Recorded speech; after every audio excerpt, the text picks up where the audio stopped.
There are people that talk about a light. There are people that talk about floating above. There are people that talk about a feeling of warmth and love. I didn't feel any of that. I felt none of that. I felt untold terror. When I came to, Dr. Allen said my hair was literally standing on the end. It was an incredible experience to see that there is life beyond life. Everyday people like you and me, living their lives one minute and the next they lay dying, having never known or believed the message of salvation. They traveled from this world to one beyond, but what they found was pure terror. They returned, and these are their true stories. It's very easy to be an atheist when you're successful, but it's very difficult to be an atheist when you're laying on your deathbed. Tonight, renowned cardiologist and author Dr. Maurice Rawlings takes you on a journey few have ever spoken of. So I called out into the darkness, Jesus, please save me. And that you could either go to heaven or you'll go to hell, and there ain't nothing else. Hear the voice of one that has heard the screams. This may be your only chance to safely go to hell and back.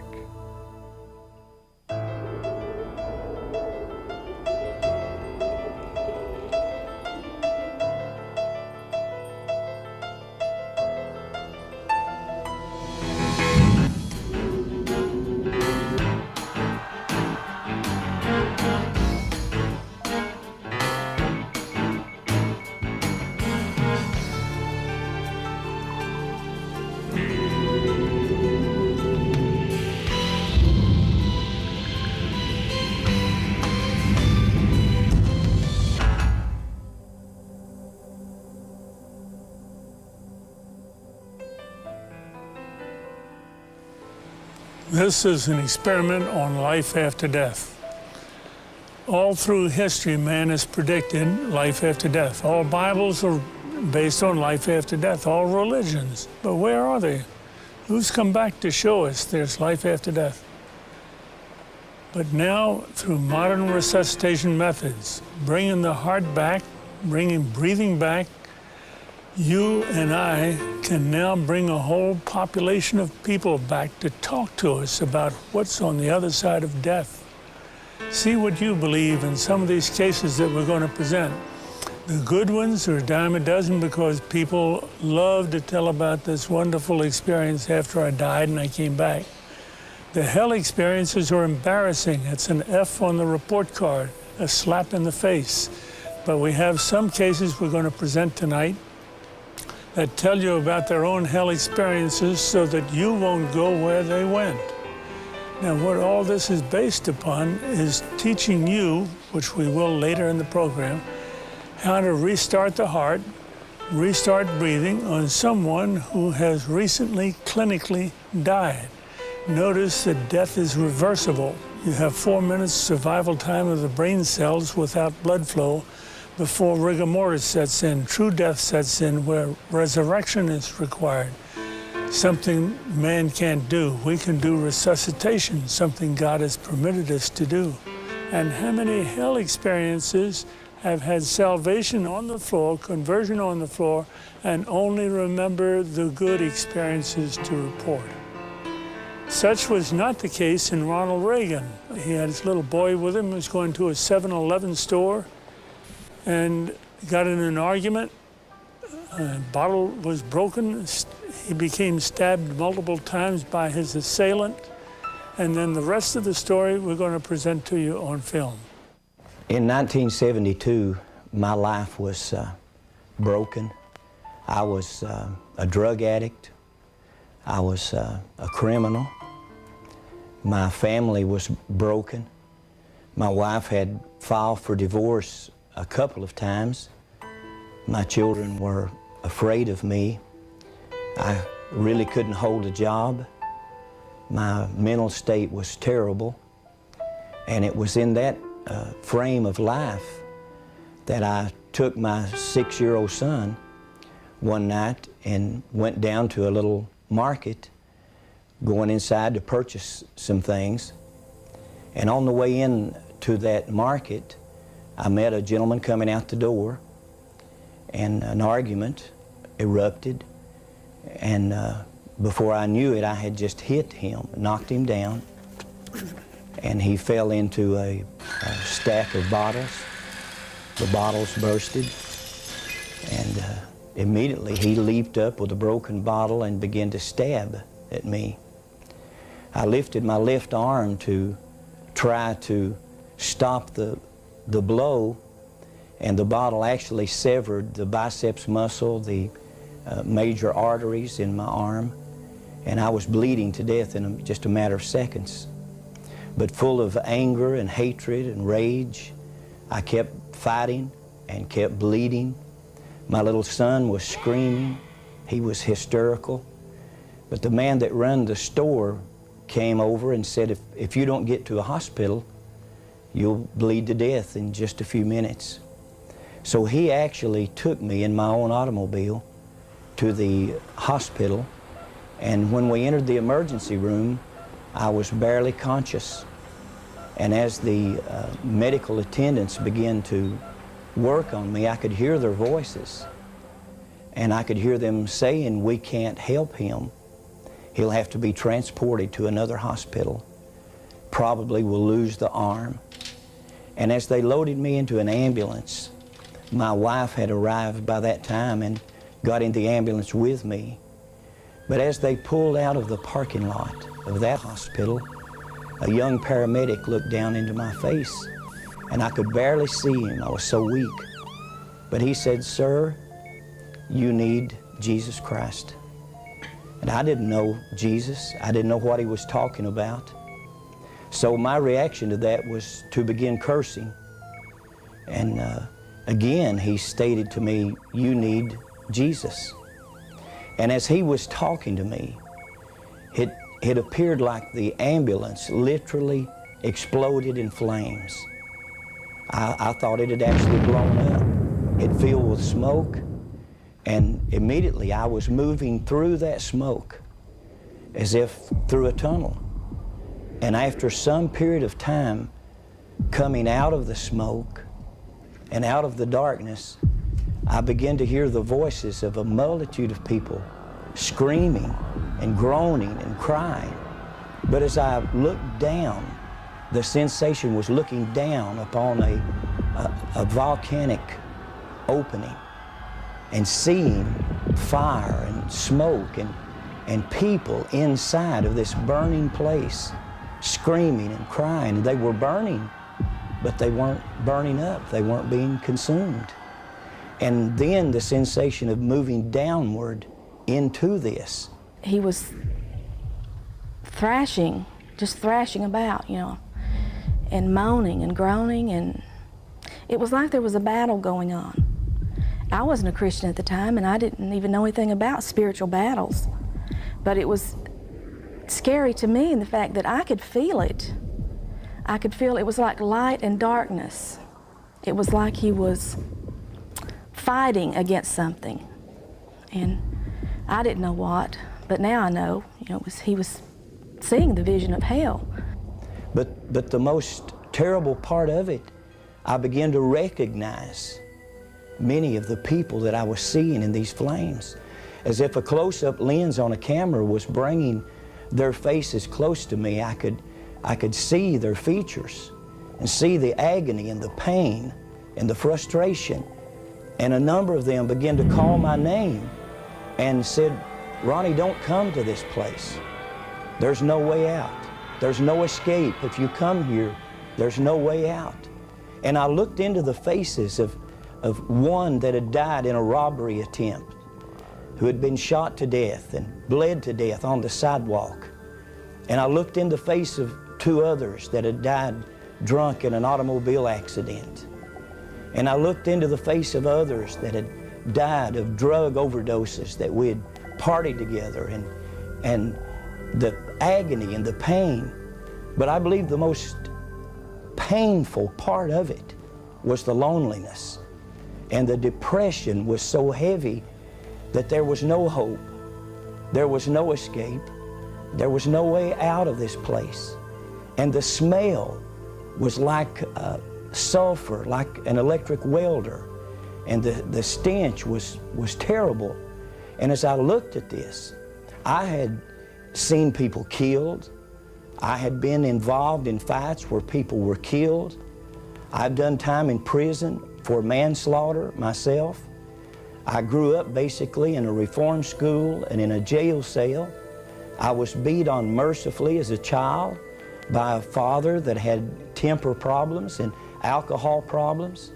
I was a runaway at 12 years old, and I felt like there was nothing in this world that could frighten me. My life was wrecked, my marriage was wrecked, my health was wrecked, but now I'm seeing something that literally scares me to death because I don't understand it. And as I'm looking into this pit, this place of fire and screams and torment, I just fade out into blackness. And when I open my eyes, I'm in a hospital room in Knoxville, Tennessee. My wife is sitting by. There have been multiple stitches put in my body. My arm was spared. There was almost 100 stitches. And I looked in the face of my wife, and I wasn't concerned about where I was or anything around me. All I could visualize was what I had just seen.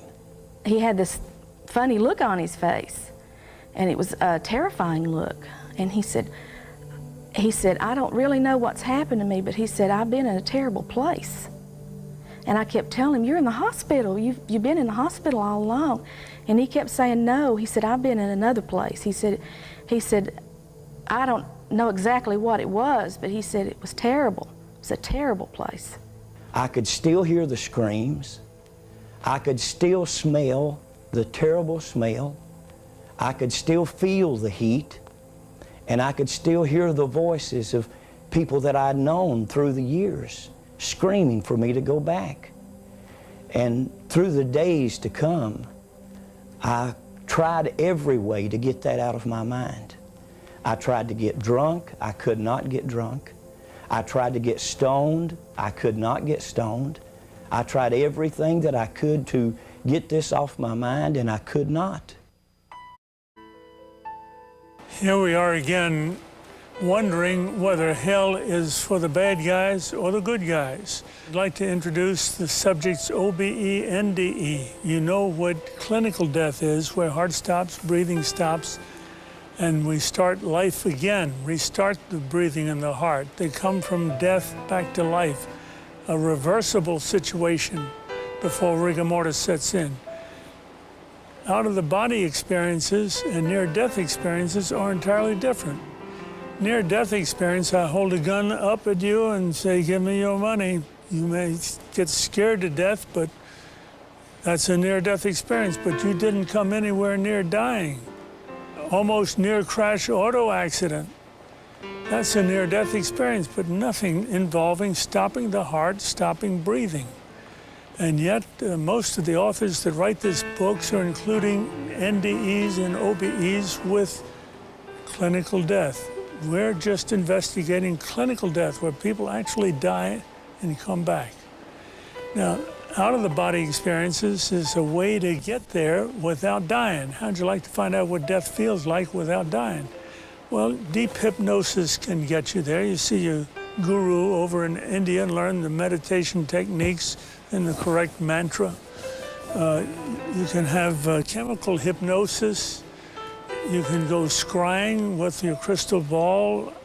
You can have kundalini, the electrical stimulus of the coiled snake down the base of the spine, the chakral sites, and all of the acupuncture is based upon ways of getting out of the body to experience life beyond the body, separating spirit from the body. This is the definition in the Bible, when the spirit separates from the body, but they're talking about a permanent separation, not a man-made separation. And we, in turn, are talking nothing about NDEs or OBEs. We're talking about clinical death. And this is where the great majority of the people that have true experiences occur. One of the cases we're going to show tonight is Charles McCaig, a 57-year-old mail carrier. He was having chest pain. We took him to the office, put him on a treadmill, and started the treadmill until he got his chest pain again. He was attached to an EKG. The EKG went haywire. We knew he had chest pain. Before we could stop the machine, he dropped dead. Unfortunate, only 1 in 5,000 do that, so don't be afraid of EKG stress test. But when he dropped dead, he had a very peculiar situation. He convulsed like most people do when they first die, and the heart stops supplying blood to the brain. Eyes rolled up, sputtered, turned blue, stopped breathing. The nurse started IV, I started external heart massage. The strangest thing happened when I would stop resuscitating to put in a pacemaker. When I came to, Dr. Allen said my hair was literally standing on the end and my eyes had already started dilating. And I was absolutely scared to death. I was horrified. My life was what you might call normal. I partied lots. Not all that bad, but I had joined the church at a small, young age because my parents had said, let's go down to the front and join the church. I really didn't realize what it was to belong to the church or accept Christ until that day. And I had early in one morning at work, I had gone to walk to the local clinic in my hometown and telling them that I thought I was having a heart attack. I didn't tell anyone I was going, and they sent me on up to the clinic where Dr. Rollins was. He kept me about 3 or 4 days and then gave me a stress test. On that stress test, I told the girl, Pam, that was running the stress test, that I was dying, let me off, and that's the last I remember of that. And when I came to, Dr. Rollins was giving me CPR, and he asked me what was the matter because I was looking so scared and so forth. And I had told him I'd been to hell, I needed help. And he said, well, keep your health to yourself. I'm a doctor, I'm trying to save your life. You need a minister for that. As he was giving me CPR, he was trying to install a pacemaker with the other hand and doing it with one. I would fade out, and then he'd start again and bring me back. I watched what was going on, like some people say I was floating in the air or up on the ceiling. I was up above it and could look down and see things. And I kept asking, please help me, I don't want to go back to hell. And Pam said, well, he needs help, do something. And at that time, he said, say this short prayer after me. I believe Jesus Christ is the Son of God. If you'll save my soul and keep me alive, I'll be on the hook for you forever. And if I die, please keep me out of hell. And after that, the other experiences was real pleasant. I saw my stepmother, my mother. My mother passed away when I was about 5 months old. I never saw a photograph of her, and I was able to recognize who she was. And my stepmother had passed away approximately 10 years before. They were together. I did not have any contact physically or mentally with them. All I remember was they kept their hands outreached to me. And I remember later that I made a remark that I'd always heard it, but now I knew it. And Dr. Rollins asked me, what did I mean? And I said, well, I've always heard you couldn't carry your money with you. And I looked and they didn't have pockets. I know that's weird, but I was trying to take in everything I could see. I must have thought I was going to get back so I could tell it. And after I saw them, my next experience was walking down a lane that had colors on both sides, just brilliant colors. I have dabbled in art, and or Rembrandt, either one could not reproduce those colors. They were so bright. This light surrounded me, And I believe to this day that was the Holy Spirit that surrounded me and took care of me. And I've never felt so good and so safe in all my life. After all this was over, I realized what had really happened. It was a double conversion. Not only had this make-believe prayer converted this atheist on the floor, it had also converted this atheist doctor that it was working on him. That's the only reason I can appear to you here now, to tell you that there is a life after death, and it ain't all good. Most of you viewers out there can tell the difference between simple fainting, clinical death, and biologic death. Charles McCaig, take that case for example, who was on the treadmill. I could tell that he was in clinical death. He had a startled question on his face. He was about to ask the question. He looked dumbfounded at me as he's walking on the treadmill. I noticed his heart had stopped, his breathing had stopped, but he was still walking and talking for a minute or two before no brain to the blood flow to the brain registered, and he dropped dead. He was dead and didn't even know it. I should have told him. But what did he do?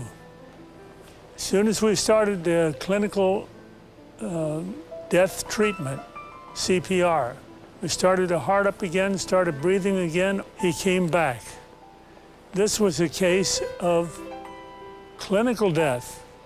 Now, biologic death would have occurred if 4 to 6 minutes time had intervaled between stoppage of heartbeat supplying the brain and breathing stoppage.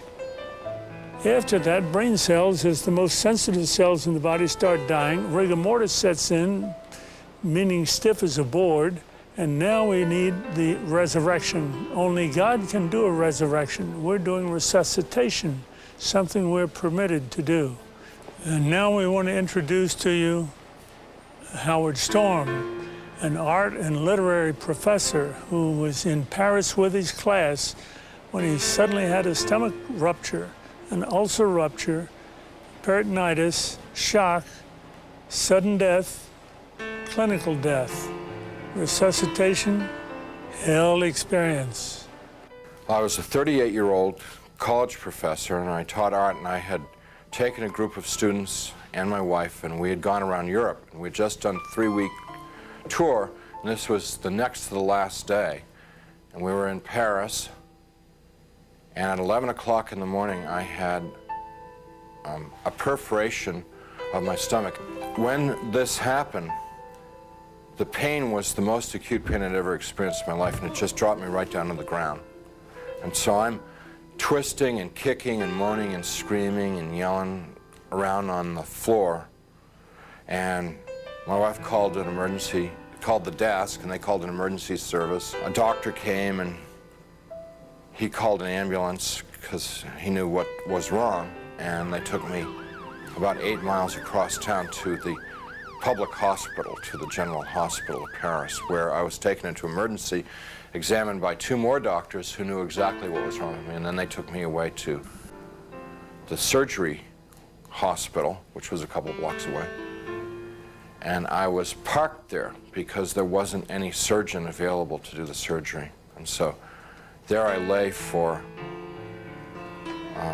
8 to 10 hours in that hospital with no medication, no examination, no attention whatsoever, awaiting a surgeon to come to give me this operation that was critical. And it's now 8:30 at night. Nurse came in and said that they were very sorry they weren't able to get a doctor for me and they'd get one the next day. Well, when she said that, I knew that it was over for me. I knew that I was dead. The only thing that was keeping me alive was I didn't want to die. I was scared to death of dying because as far as I knew, I was an atheist, non-believer, person who lived for the gratification they could get out of the moment. And you know, like dying to me was like the worst. I mean, next to the pain, dying was the worst thing that could happen to you because it's the end of life and there was no more, there wasn't anything else. But when she said that, the idea of trying to exist for another minute, another hour in this pain, it wasn't worth it anymore. I'd been hanging on in the hopes that they told me that they'd get a doctor and do the surgery and open me up and fix the problem inside of me, but when they said they couldn't get one. So I said to my wife, it's time for us to say goodbye because I'm going to die now. And she got up and she put her arms around me. I'm lying in the bed and she told me how much she loved me, and I told her how much I loved her, and this makes me really sad to think about this. And we made our goodbyes, you know, said those things that you'd say to we'd been married 20 years, say all those kinds of things.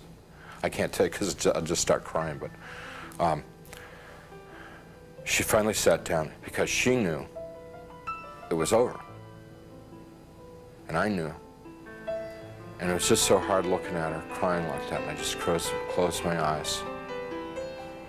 Just let it go. And I went unconscious.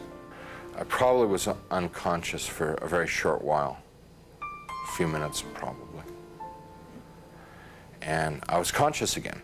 And I looked, opened my eyes and looked, and I was standing up next to my bed. And I knew exactly where I was and what the situation was. I mean, there was no confusion in my mind. I felt more alive, more real than I've ever felt in my life. You know, people ask me, you know, were you a ghost? I was just the opposite. Very alive. As I'm looking around the room, I see that there's, underneath the sheet on the bed, there's something under the sheet, a body. And so I bent over the bed, the head was turned away from me, and I looked at the face, and it looked like me. But that wasn't possible because I was standing there. I'm alive, I'm great, you know.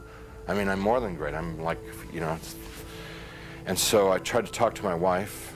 Can't you hear me? And, can't you hear me? you know, she couldn't hear me or see me. That's not me.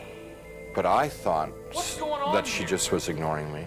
So I got very angry at her for ignoring me, for not paying attention to me. And I'm screaming and yelling at her, what's going on here? Why is this body in the bed that looks like me, and how to get there and stuff like that. And I had a sneaking suspicion that the body in the bed was me, but I didn't want to think about that because that was too scary. So I'm getting really agitated and upset because this is all too weird. You know, this can't be happening. It's impossible. I've got a hospital gown on, and it's like really, everything's really real. And I hear people calling me outside the room, and they're saying to me in soft, gentle voices, Howard, you gotta come with us now. Come quickly, come out here. So I go over to the doorway of the room, and there's people out in the hallway, and they're, the hallway's dank, it's gray. It's not light or dark, it's just gray, and they're all in grayness, and they're men and women, and what they're wearing might possibly be hospital uniforms. And I asked them if they were from the doctor to take me to the operation, and I told them, I said, I'm really sick and I gotta have an operation and I'm gonna die if I don't get this operation. I was supposed to have the operation 8 hours ago, and I'm telling them all this stuff, and they're going, well, we know, we understand. You know, you gotta come quickly. Howard, come out here. Howard, come quickly. Come with us. Howard, we've been waiting for you. Waiting. I left the room, which was real, clear, bright, and went into the hallway, which was dank and hazy, and followed these people. We had a very long journey. There's no time, and whenever I make a reference to time, it's just an illusion because there was no time in this place. But this journey, if I were to recreate it, I'd have to walk like from Nashville to Louisville or something to recreate the walk with these people. And as we walked, they stayed around me and kept moving me on, and it kept getting darker and darker. They were becoming more and more openly hostile to me. First they were sort of syrupy sweet to get me to go with them, and then when I was going along with them, it was like, hurry up, keep moving, you know, shut up, stop asking questions, you know, they started getting more ugly. And so we get into complete darkness, and I'm absolutely terrified. These people are very hostile, I don't know where I am. I said, I'm not going to go with you any further. They said, you're almost there. And we started to fight. I was trying to get away from them. They were pushing and pulling at me. And there are now a lot of them. What originally had been like a handful, now was, since it was darkness, maybe hundreds or thousands. I have no idea. And they're playing with me. You know, clearly they could have just destroyed me if they wanted to. They didn't want to destroy me. What they wanted to do was they wanted to inflict pain on me, because they derived, pleasure isn't the right word, but they derived satisfaction out of the pain that I experienced. So what they were doing in the beginning part was, it's real hard for me to talk about, and I'm not going to tell you much about it, just a little bit, because it gets, it just gets too ugly. But initially they were like tearing and biting, tearing with their fingernails, scratching, gouging, ripping, and then biting. Trying to defend myself, trying to fight them off, trying to get away from them, but it's like being in a beehive, just hundreds of them all over me. And I eventually was just laying on the ground there, all ripped up, pain everywhere, inside, outside, and even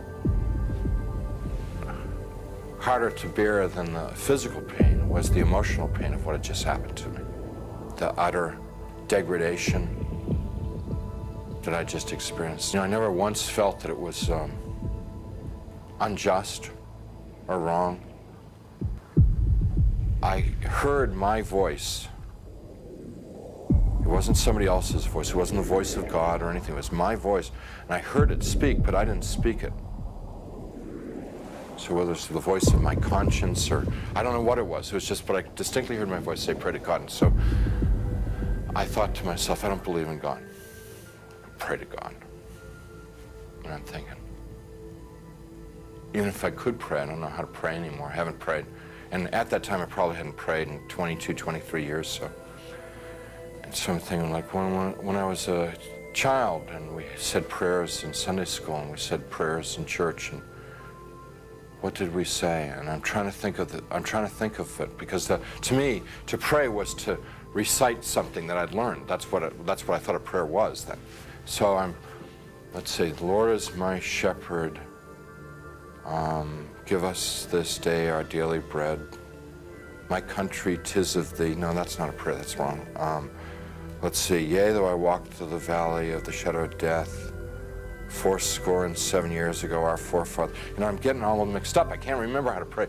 And then the people who were around me, every time I'd like mention God, these people who had attacked me and beaten me, every time I mentioned God, it was as if mentioning God was throwing boiling water on them. They would shriek, they would scream, they would yell, and in worse profanity than anything I've ever heard in this world. The other thing that was happening was that they couldn't bear to be around me talking about God. It was so painful for them to hear about God that they kept backing away, backing away, backing away. And so I had a sense that I could push them away by talking about God. And so I'm trying to remember prayers, and I'm getting all confused and mixed up, and it was just all crazy. And I'm lying there, and eventually I realized that they're gone, and I'm alone. Now, I was alone there for an eternity, and what I mean by that was absolutely no sense of time. But I thought about my life, thought about what I'd done and what I hadn't done. I thought about the situation I was in, and the conclusion that I came to is that I had lived my adult life, I had lived a selfish life. My only God in my adult life was myself. So I called out into the darkness, Jesus, please save me. Please, save me. And he came. He came first there was a tiny little speck of light in the darkness, and it very rapidly got bright. And the light became so bright that if it were in this world, it would have consumed me. It just would have fried me to a crisp. But it wasn't at all hot or dangerous there. The light just came upon me, and he reached down. He was in this light, and he reached down out of this light and gently started to pick me up. And in his light, I could see that I was gore and filth and wounds all over. And I looked like roadkill. And he's gently putting his hands underneath me and very tenderly picking me up. And as he's touching me, everything just goes away. All the wounds, all the pain, all the dirt, it just kind of like evaporated away. And I'm like whole and healed. And inside, just filled with his love, which I wish I could be more articulate about. It's so frustrating not being able to tell people about it, because, you know, it's the best thing that ever happened to me in my life. I mean, it's like it's the everything. You know, it's the all of life is to know that love. And, you know, I get to it and I just can't describe it. I can't convey it to you.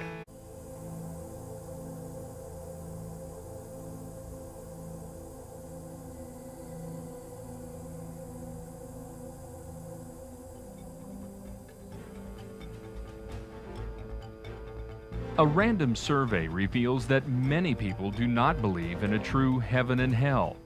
Many of those who do believe these places exist have different ideas of how a person gets to one place or the other. I don't believe there's a hell. I do believe there's a heaven. Somehow there has to be more to this existence than just, you know, your short period of time on the earth. It's got to be something following it.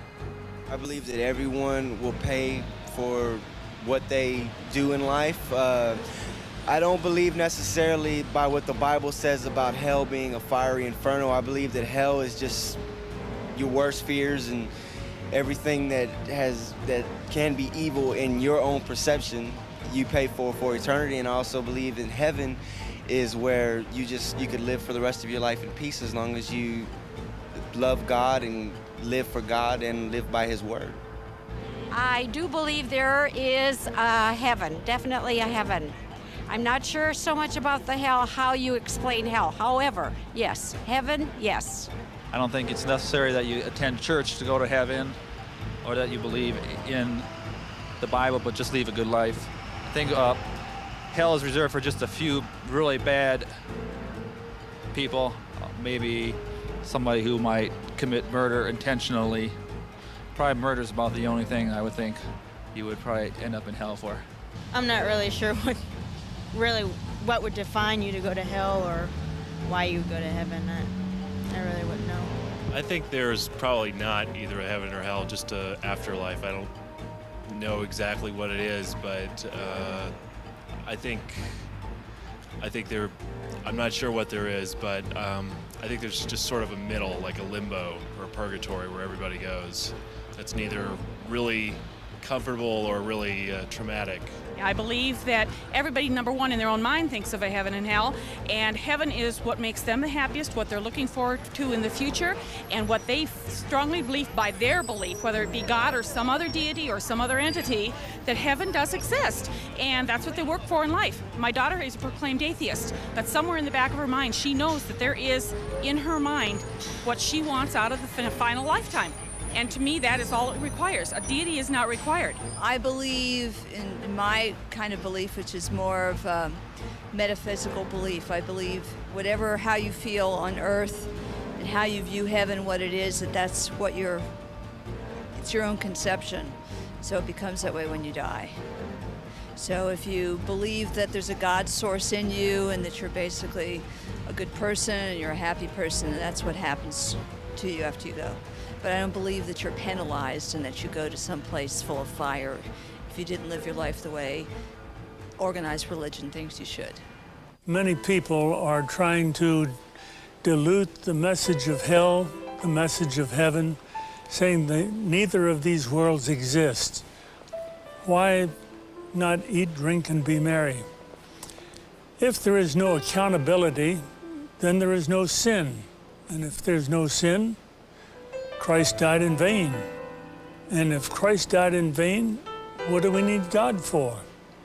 This is the new philosophy of the New Age, that there is no hell.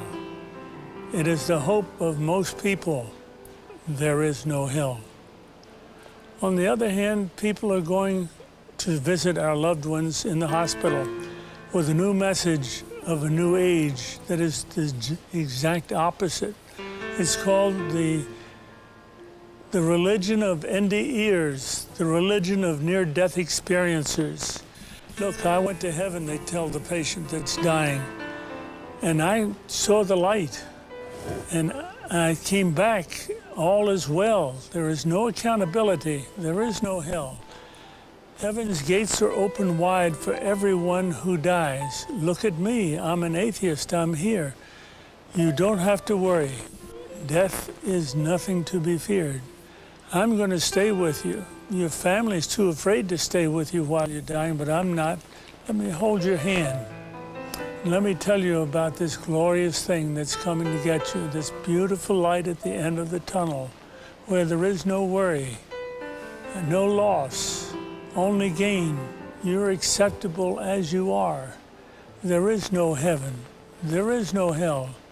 It is eternity for all. And this is the new age called the Omega faith, where everybody goes to heaven. And this is the group that's coming into our hospitals now, counseling the dying instead of our church groups counseling the dying. The dying is the most neglected ministry of all ministries we have. Nobody wants it. Everybody's afraid of the dying patient. And the dying patient wants to know what dying is all about. Does it hurt? Is there life after death? Is there heaven after hell? How can I make sure that I'm going to get to heaven? And you can tell them.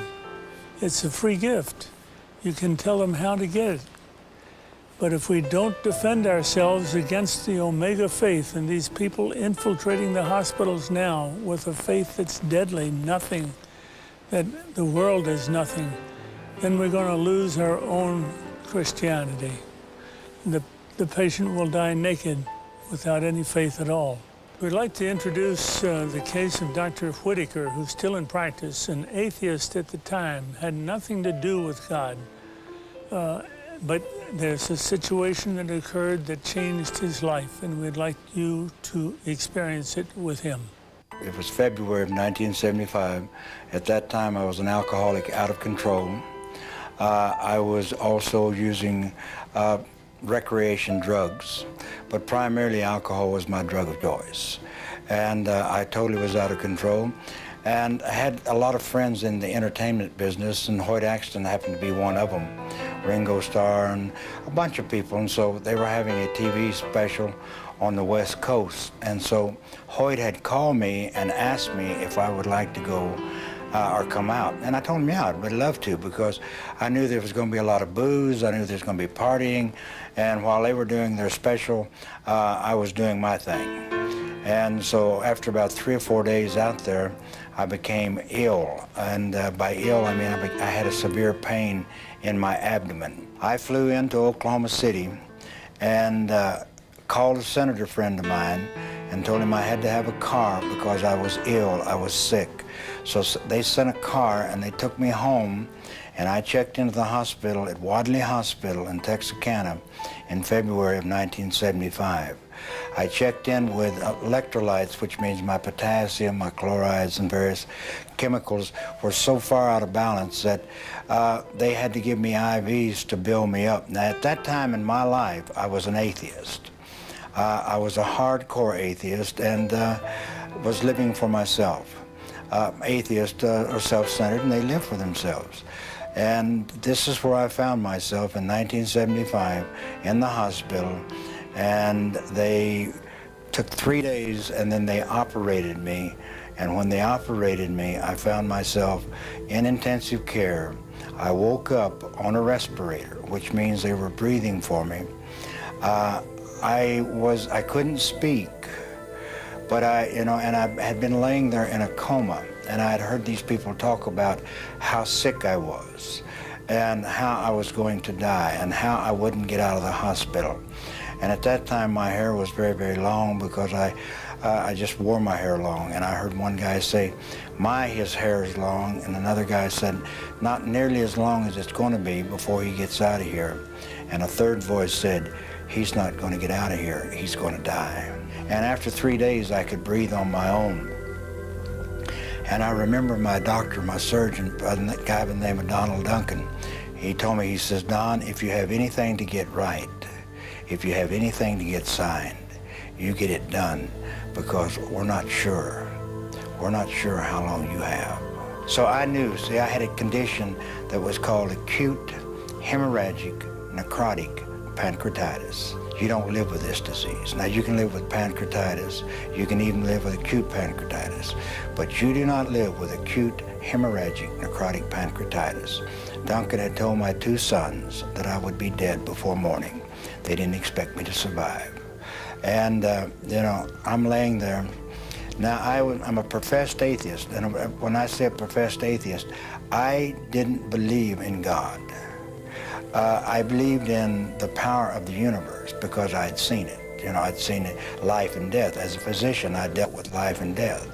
I believed in something, but don't talk to me about God, and surely don't talk to me about a resurrection or a virgin birth or this type of thing, because I am in research science.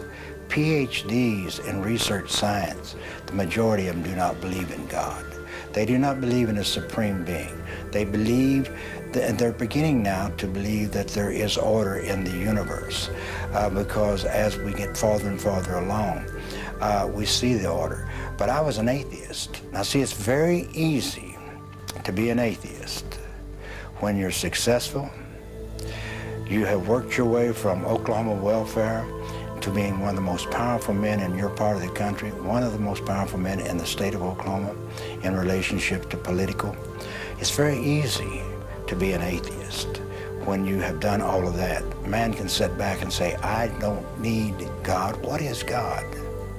But it's very difficult to be an atheist when you're laying on your deathbed, because you begin to think, what if these people are right?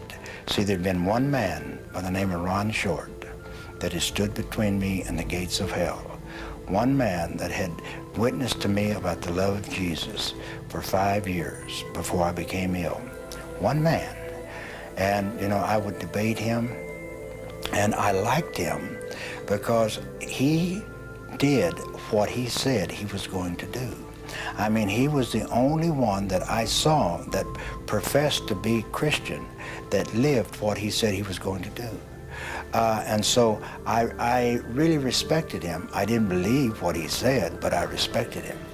But when I'm laying on my deathbed and knowing that I'm going to die, guess who I thought about? I thought about, what if Ron is right? What if there is a heaven and a hell? And so the most immediately, the most pressing thought in my mind is, how do I get saved? What is saved? What is saved? How do I get saved? And so I sent them for Ron Short. I wanted him to come down because I wanted him to do what he had to do. I had no idea. How can a man hanging on a tree in Israel 2,000 years ago, what is that to me? But I knew that he had something that I had to have. And that night, see, I had him go for Ron, but Ron wasn't home. Ron was in Alabama. And so I had him go and send for Ron. And that night was the longest night that I've ever had in my entire life, before or since. And that night is, as I would be laying there in bed, as I'm laying there in bed, I would begin to fade away. I would begin to fade away, and as I would fade away, I would begin to go down. Now, it was like darkness. It was so dark. It was like the very darkness just penetrated into your very, very being. And as I left, and I can tell you I left my body because I remember when I came back into my body. You know, I don't know where I was out of my body. Now, there are people that talk about a light. There are people that talk about floating above. There are people that talk about a feeling of warmth and love. I didn't feel any of that. I felt none of that. I felt untold terror. Untold terror, because I knew that if I ever went all the way, if I slipped all the way, I would never get back. Now, in my beings of beings, I knew that. And so I fought all night long. They told me later on, I not only pulled the mattress cover off of the mattress, I pulled the mattress up on me because I had to stay. I had to wait. I had to wait till Ron got there. Whatever he had to do, I had to wait. But I would, again, and then I would leave, and I would be going down like a deep, deep, dark terror. Now, my skin began to get cold. Now, it's not like cold when you walk out into the air. It's like bone chilling cold in my lower extremities. And you can feel the coldness begin to come up the legs. And again, I would begin to leave. Now, and I would be in that darkness, and I'd be in that void. And I remember one time entering back in my body, because when I entered my body, it was like, just like that. I felt my body thud. My physical body thud when I entered back in. Now, believe me, that is the most horrifying, terrifying experience that I've ever encountered. And I fought all night long. And the next morning, somewhere 9:30, 10 o'clock, in came Ron. And Ron came in and he says, Dr. Whitaker, what do they say is your chances? I said, Ron, they tell me I have none. He says, now's the time. And I said, you're right. I mean, I'd cursed him, I'd spit at him, but now was the time, because I had to have whatever he had, because I had a short period of time on earth, and I didn't have any idea when I might make that trip and go all the way. At that time, Ron led me simply in the sinner's prayer. Now, I had no idea what the sinner's prayer was, but I trusted Ron. But he led me in the sinner's prayer and told me that Jesus had died for my sins. He had died for the sins of the world. I didn't quite understand that, but I knew, he showed me in the Word of God where it said that. Now, you have to understand, I'm a man of books. I've spent a big part of my life, 25, 26 years of my life, in books, in all types of scientific books. Chemistry, like I said, degree in chemistry, advanced degrees, all the way out to the medicine doctor to practice medicine, all of these degrees. So he told me, and I believed him because it's in this book, and it was a new book unto me, and it was called the Bible. And so I let Ron lead me in the sinner's prayer, and I said the sinner's prayer after him. And I can tell you one thing. There was a peace that came over me like I had never known. I'd search for that peace. I'd search for it in the bottles, alcohol. I'd search for it in needles. I'd search for it in drugs. I'd search for it with women. I'd search for it all types of places. But there was no peace in my life. But once I accept Jesus Christ as my Lord and Savior, I was no longer afraid. I still believed I was going to die because I knew the condition I had is that you do not survive it. I knew that. I'm a physician. I knew what I had, you did not survive. And he shows me in the Word of God, it says, these signs shall follow those that believe. They shall lay hands on the sick, and they shall recover. I walk around on planet Earth this day taking no insulin, taking no enzymes, eating whatsoever that I might, and God produces in my body every day the correct material for me to function without having to take medication. You know, when you see blind eyes open, you see the cripples walk, you see the leopards cleansed, and you see them with your own eyes. You know, you see that. Then it doesn't take a rocket scientist to figure out that, you know, the Bible is true. How can the various stages of hell have different aspects to them? Well, the Bible doesn't say it's all fire. If you look at different places, it's cast out, separated from God, total darkness, where the worm cannot die. Most of it is flame. But there are some that can't visualize this, like Rhoda Nile that we'll introduce, and Whitaker, Dr. Whitaker. Seeing the angel of light can be deceptive in some cases. For instance, 2 Corinthians 11:14, even Satan can change himself into an angel of light and deceive many. Which light did they see at the end of the tunnel? Especially if it was someone that didn't think they deserved to be in heaven. Those things occur. Strangely enough, the opposite does not occur. Those that saw themselves in hell knew exactly where they belong. They never questioned why they were put there. In fact, Christ talked about this himself in Matthew 25. He says, if Satan cast out Satan, sent hell as an imaginary picture, how would his kingdom stand? How would it hold together? No, impossible. But no, as an angel of light, Satan can deceive many. But this variation that they see in hell, whether it's total darkness or whether it's the fire, it's a place that they never want to visit again. Prayer of faith, the prayer of salvation is not some just little prayer. It's the only way to the Father. And that's the only way. Now, all of these people that in the New Age movement that believe that everybody's going to heaven, that you can worship anything, you worship a flea, you can squeeze a tree, you can worship a crystal, you can worship a star. I got news for them. They're not, you know, they're not going unless they accept Jesus Christ as their Lord and Savior, because the Word says the only way to the Father is through the Son. And who is the Son? He's the Word made flesh and came and dwelt amongst men. The Word is the way to the Father.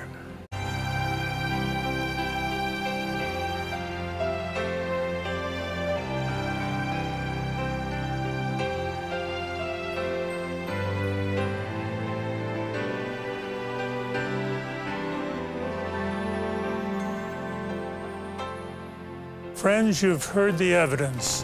This is as close as you're going to get to making a decision. Is there life after death? Are these people that we've presented to you turning their lives upside down because there is a heaven and there is a hell? Have you made a decision in your own life? Do you know if you die tonight, you would be with God in heaven tomorrow? If you're not sure, see the number at the bottom of your screen. We have counselors. And remember the adage from Revelations 3:15. Behold, I stand at the door and knock. God's knocking right now. If you hear me, open the door and I will come in. I will come in, not might come in, and fellowship with you and you with me. It means you come dirty just like you are. He'll fellowship and tell you how to clean up your life. And meanwhile, in exchange, give you this free gift of eternal life with Jesus Christ because you're one of His. You're now a Christian. Thank you, friends, for coming tonight. Good night.